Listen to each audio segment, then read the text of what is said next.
So yun, good day mga ka-raider. Meron tayo ngayon yung tune Koso 30mm ulit. Tapos stock engine. Ngipiyok pa no. Dami sinasabi. Doon tayo sa gagawin natin carb. Ito mga ka-raider no, yan yung ano niya. Sa tunog pa lang nung tambucho, alam mo na yung pugpug siya, pugpug tuning. Ayan.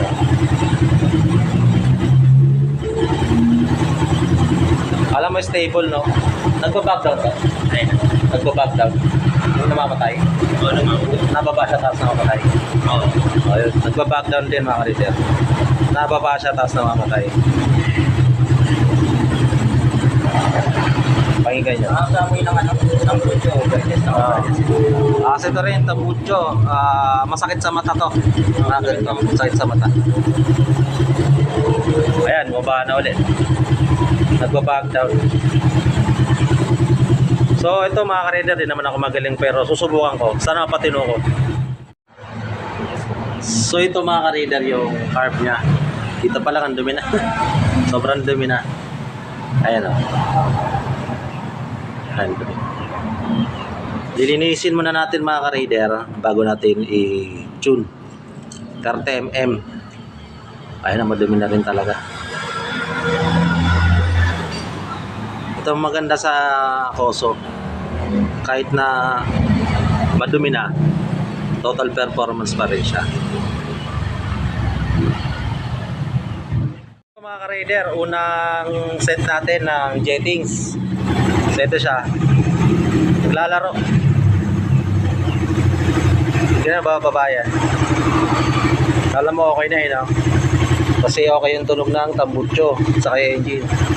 Pero nagba-back down pa rin. Konti lang. Pero papalitan natin, dapat stable siya. Ayan o.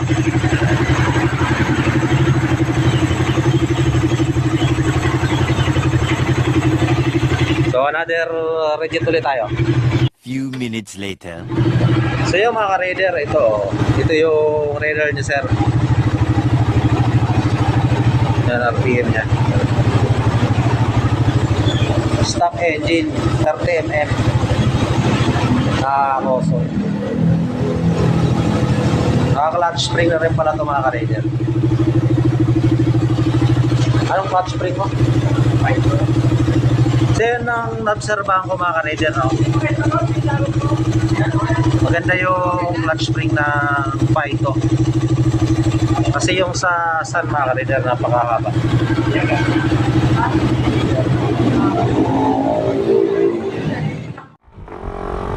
So yun mga ka-raider, 30mm stock engine Raider 150.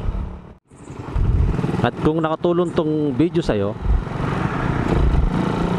paki-share at huwag kang kakalimutang i-like mga ka-raider. Comment ka na lang kung ano mga katanungan mo. Okay. Ayos sa inyo. Peace. Kaya nga.